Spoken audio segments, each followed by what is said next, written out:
Hari ni kan kita bersama dengan Modenas Eliminator 500. Hari ni aku akan test untuk kita punya morning traffic untuk pergi kerja. So kita tengok macam mana. Jom.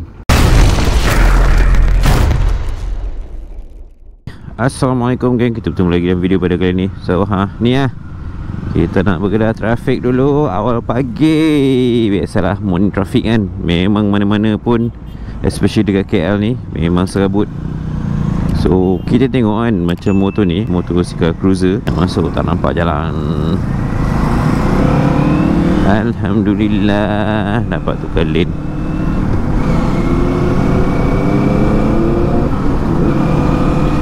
Assalamualaikum geng, kita bertemu lagi dalam video pada kali ini.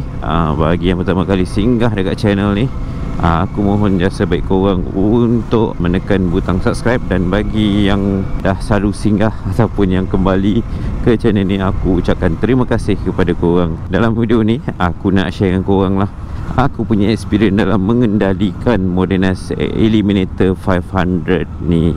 Modenas ataupun Kawasaki lah, lebih kurang lah. Dia punya chop sticker kat belakang tu kecil je. Korang boleh dropkan komen, ada sesiapa yang nak rasa jadi gas blood brother, boleh lah korang mengonsiderkan motosikal ni sebagai motor korang. To be fair, motosikal ni sebenarnya aku beyond aku ni lah. Aku sebenarnya aku ingat macam motor ni stress untuk kita gunakan sehari-harian lah.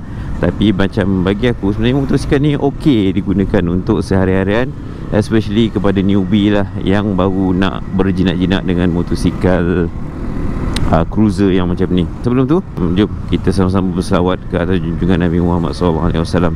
Allahumma salli ala Sayyidina Muhammad wa ala alihi wasallam.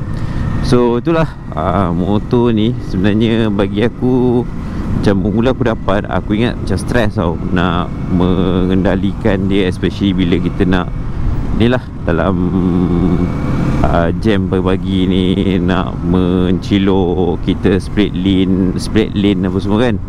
Tapi Alhamdulillah lah, sebenarnya so far aku rasa ok. Sebab motor dia ringan, kalau penuh dengan minyak pun 174 kg sahaja, tak sampai pun 200 kg. Dan motosikal ni didatangkan dengan enjin berkapasiti 451cc dan mampu menghasilkan sehingga 44.7 horsepower, tak silap aku RPM 9000, dan juga pada 42 something Newton meter of torque, 42.6 Newton meter of torque pada RPM 6000. So daripada segi enjin, cc, power output, dan juga dia punya berat, sebenarnya overall agak balance lah untuk digunakan sehari-harian. Unfortunately untuk motosikal ni aku belum sempat untuk buat dia punya top speed. Tapi buat masa sekarang ni, kelajuan yang aku berjaya capai dalam keadaan trafik yang sesak pun dalam 160 km sejam macam tu. Boleh pergi lagi, throttle ada lagi. So inilah kita pagi-pagi macam biasa, bagi korang yang consider kan untuk gunakan motosikal ni sebagai trafik. Dan untuk minyak fuel consumption, macam setakat sekarang ni aku dah berjalan, sebab aku buat trip kan, aku isi minyak penuh, lepas tu aku berjalan sekarang dah 177.3 km. Masih ada lagi 2 bar. Aku tak tahu sempat ke tak, sebab aku nak kena pulangkan motor ni hari ni. So tak tahu sempat ke tak minyak aku tu drop. Tapi aku rasa by the time kita sampai 200 km tu dia akan drop lah. Tapi lama aku bawa motor ni, boleh katakan hari-hari lah. Aku bawa daripada aku dapat pilih motor ni hari apa? Hari Isnin minggu lepas. Hari Isnin minggu ni. Aku tak bawa hari Ahad je. Hari Sabtu pun aku pergi event. Aku pergi, adalah beberapa event aku pergi. Memang aku bawa motor ni je lah. Bawa pun kita tak adalah bawa macam sopan-sopan santun sangat kan. Ada masa kita rembat, ada masa kita relax macam ni lah. Dah trafik sesak ni kita bawa lah 30. Kalau jalan clear kita bawa lah 230. Tak adalah, janganlah, apa ni, aku tak dapat lagi. Dia nak menguji dia punya top speed. Tapi tak apalah, untuk yang lain-lain tu aku rasa aku boleh share dengan korang. Harap-harap nanti ada orang buat yang top speed. Sebab aku memang tak dapat nak buat, sebab jalan tak clear dan berbahaya kepada diri aku dan juga orang lain. So aku decided tak buat lah. Ok, daripada segi sitting position motosikal ni, kalau korang tengok memang aku duduk dalam keadaan upright. Cuma beza dia, motor ni seat height dia rendah, 735mm, dengan aku yang berketinggian 165 cm. So macam ni lah gaya dia. Kaki agak melipat sikit, foot peg dia mid control, dekat tengah sikit, dan handle dia macam ni lah, dia berbentuk U shape, dan juga disupport oleh riser yang agak tinggi. Kedudukan sedikit lean ke hadapan. Handlebar ni pun sebenarnya agak pendek lah. So macam kita nak meredah ataupun menyelusuri, nak meluncur di antara jam ni, sebenarnya agak macam mudah. Ditambah pula dengan kehadiran side mirror dia yang memang bagi aku one of the best design so far lah. Sebab dia punya side mirror ni pendek tetapi function habis. Memang kita kat belakang nampak jelas, cuma dia tak panjang. Dia betul-betul berada di atas aku punya tangan, ataupun betul-betul di atas handle grip ni lah. So dia pendek, tak sampai lah, tak lebih pun daripada handlebar. Macam aku lah, sebagai rider memang aku rasa sedikit tenang, kurang anxiety. Disebabkan oleh apa tau? Disebabkan oleh aku tak risau nak terlanggar side mirror kita orang. Tu yang dia punya baik punya. Nak kata penat, aku rasa tak penat sangat. Perlukan power, boleh. Dia boleh berikan power. Sebab motosikal ni torque dia tu agak tinggi, 40 Nm of torque, RPM 6000. So memang senang lah nak capai macam ni kan. 6000 dah sampai lah dia punya maximum torque. So kalau kita nak overtake, nak macam dalam jam ni kan, sangat-sangat berguna dan sangat-sangat penting kan. Dan untuk kita tukar lane pun boleh. Tu aku nak share dengan korang. Dan daripada segi pengawalan, sebab motosikal ni ringan, so nak kawal itu agak mudah untuk kegunaan dalam bandar. Alamak.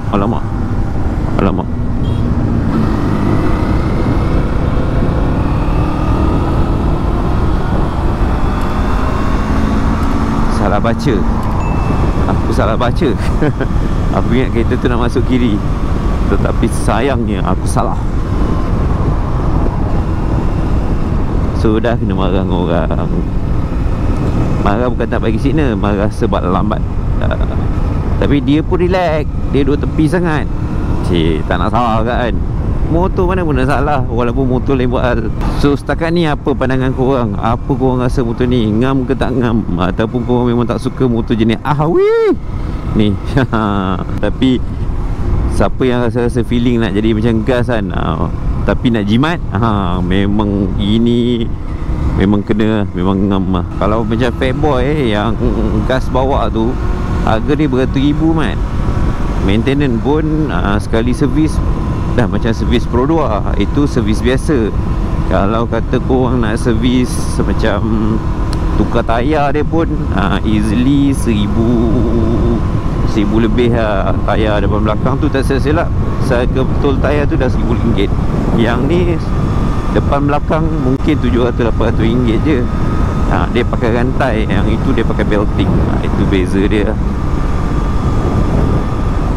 Cuma yang tu dia punya standard exhaust pun dah bunyi sedap, sebab dia pakai Milwaukee 8 V-twin. Yang ni 2 inline, yang ini 2 inline. Korang kena tukar exhaust nak bagi dengar bunyi baik. Daripada segi cornering, jom kita tengok. Tapi tayar ni dia menggunakan tayar IRC. Tayar hadapan dia 18 inci, belakang dia 16. Sebenarnya aku tak galakkan jugalah untuk tayar standard ni korang buat corner sebelum dia betul-betul panas. Sebab tayar ni tayar IRC. Sebaiknya korang cari tayar yang better, tayar yang lebih soft compound sikit lah, untuk korang start nak main corner ke apa benda. But overall tayar ni memang tahan lama sikit lah. Boleh lah pergi dalam 160 lebih. Mungkin tengok berat badan dan beban yang korang bawa, macam aku boleh pergi sampai 165, 166.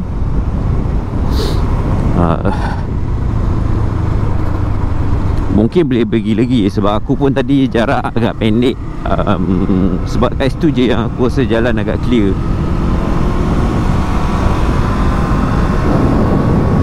Tapi itu boleh lah, boleh. Aku rasa mungkin boleh pergi lagi, mungkin 170.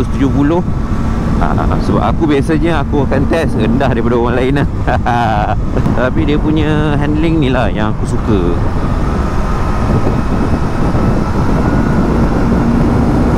Dan power dia yang korang minta dia akan bagi. Tapi sekadar mampu je lah bang, tak adalah overpower sangat. Mungkin overpower tu kalau korang nak, mungkin tukar exhaust full system, lepas tu tukar dia punya sistem air filter, tingkatkan pakai yang performance, mungkin boleh naik lagi lah beberapa HP.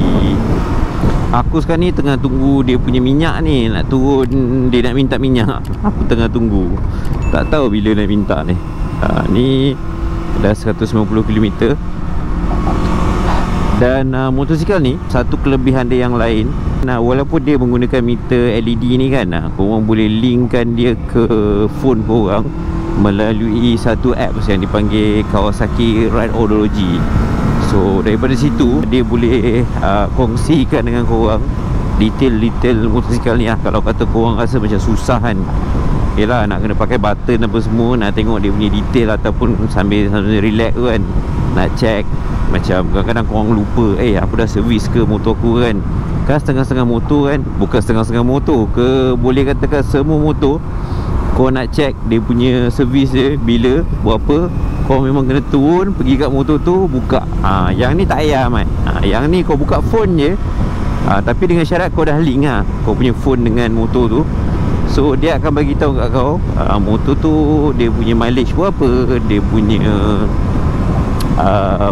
current trip 1, trip B. Macam ni memang live lah. Dia akan bagi fuel capacity ada berapa.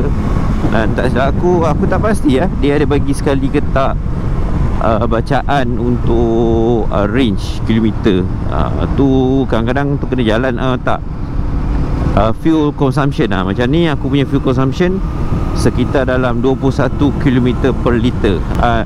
Ni untuk current tau. Current aku 37, 27. Dia berubah-ubah ni sebab live. Ni dia punya, aku punya fuel consumption aku lah. Ini adalah range. Kalau ikutkan range ni, aku boleh pergi lagi dalam 106 km. Dan aku sekarang pun dalam, dah pakai dalam berapa? Dalam hampir 300 jugalah. Aku ingat 200 Mat. Sebab tinggal satu bar lagi kan. Satu bar pun dia ada lagi 108. Tapi ni bergantung kepada cara kita ride lah. Kalau cara ride tu hauk, aku rasa mungkin kurang lah. Macam ni dia kata ada lagi dalam 100, 107 macam tu lah. Kita buka ni 193. Dalam hampir 300 km ke lah. Layan corner ringan-ringan macam ni okey lah bang. Kita tak push sangat. Especially dekat sini aku pakai highway dash tau. Dia ada kat belakang tu, dia ada double layer punya besi nyambung tu. Memang kat situ memang tayar aku rasa buang sikit. So aku memang tak berani lah kat sini. Kalau takat satu ni boleh lagi hadap. Yang jenis dua sambungan tu. Okey, itu je lah geng. Aku punya perkongsian aku untuk Morenas Eliminator 500 untuk trafik morning traffic. Adakah sesuai? Bagi aku okey. Motor dia pun tak terlalu menyeksakan sangat. Memang kita boleh enjoy santai-santai. Kalau kata korang nak buat motor ni untuk top speed, payah sikit lah. Tapi untuk auto cruise dalam 12, 13 tu cantik. Tapi kalau korang nak push sampai 16, 17 tu pun boleh lagi.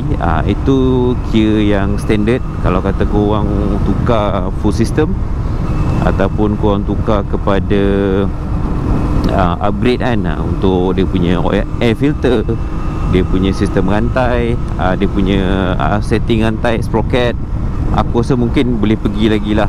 18 mungkin 18 tu tak mustahil lah. Mungkin kalau korang dah hati kering sangat, mungkin 200 boleh sampai.